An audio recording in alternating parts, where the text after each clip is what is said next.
Imagine an 18-month-old toddler playing happily in her backyard on a sunny afternoon, and within a split second, the earth beneath her feet swallows her whole.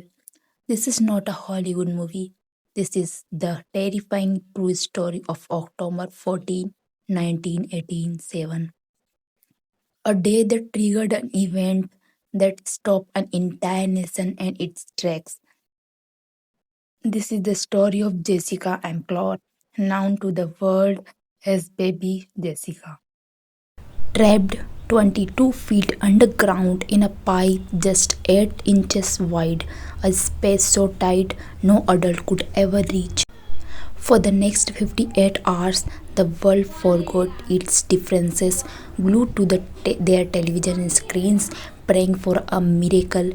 Today, we break down the hour by hour impossible rescue operation that tested the absolute limits of human engineering and sheer willpower.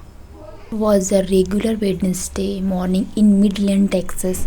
18-month-old Jessica was playing in her aunt's backyard under the watchful eye of her mother, Sissy.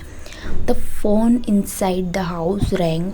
Sissy stepped inside for just a few moments to answer it, a routine everyday action, but when she returned to the yard, Jessica was gone. Desperate, Sissy called out her daughter's name. That's when she heard a faint, muffled crying coming from the ground. Hidden in overground grass was an abandoned undercover water well casing. The opening was a mere 8 inches in diameter, roughly the size of a standard dinner plate. Jessica had slipped right through it, sliding down like a coin down a slot. Paramedics and police rushed to the scene within minutes, but the true scale of the nightmare was just setting in. When rescuers lowered a flashlight down the pipe, they confirmed the worst. Jessica was trapped 22 feet below the surface. Because the pipe was so narrow, she couldn't turn or move. One of her legs was pinned upward next to her chin. Dropping a rope or a hook was out of the question. One wrong pull could cause her to slip further down into the darkness or cause severe internal injuries. The engineers on site quickly realized there was only one way out. They had to drill a parallel shaft 24 deep right next to the original well. Then rescuer would have to dig a horizontal tunnel through the dirt to reach her from underneath. It sounded simple on paper, but Midland, Texas, sign on top of solid rock, the ground wasn't soft dirt, it was a brutal layer of prehistoric limestone. As heavy drilling rigs roared to life, the rock was so hot that it began shattering the industrial digs. By October 15th, the crisis had transformed. A young news network called CNN decided to do something unprecedented by broadcasted the rescue effort live 24/7. Millions of people across the globe were suddenly transfixed. Even President Ronald Reagan paused his daily schedule to get updates. Rescuers were working in brutal shifts, exhausting themselves against the solid rock. To keep Jessica alive, they constantly pumped fresh oxygen and heat down the pipe. They lowered a microphone to monitor her breathing.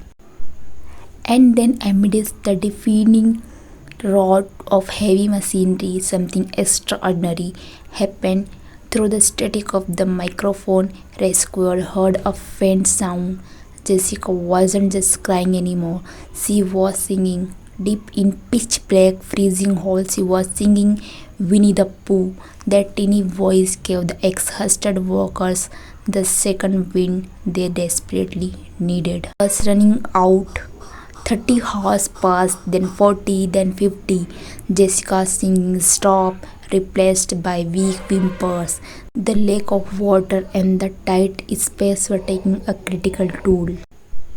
Traditional drilling was too slow and risked causing a cave-in. In desperation, rescuers bought a cutting-edge technology of the era, high-pressure water jet cutters to slide through the remaining rock. By the morning of October 16th, the horizontal tunnel was finally complete, but it was incredibly tight. They needed a rescuer small enough to crawl through a tunnel beauty wider than a human torso.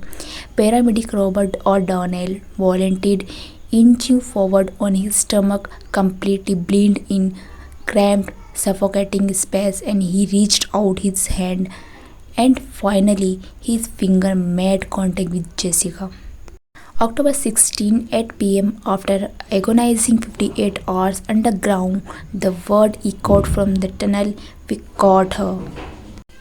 As Robert O'Donnell emerged from the earth, cradling the heavily bandaged, dirt covered toddler in his arm, the crowd erupted. Total strangers hugged each other. Tears streamed down the faces of hundreds rescue workers, and a collective sign of relief swept across the world. Jessica was rushed to the hospital.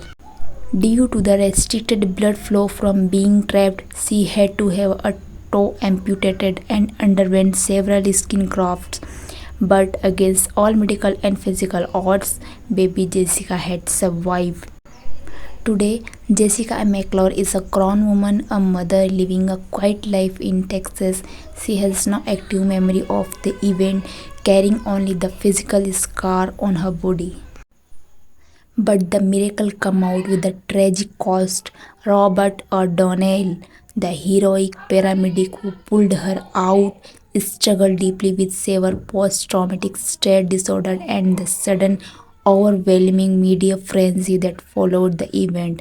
Tragically, in 1995, he took his own life. The story of baby Jessica remains a profound reminder of two things: the silent mental battles fought by everyday heroes, and its incredible, unbreakable strength of humanity when we choose to come together to save just one life.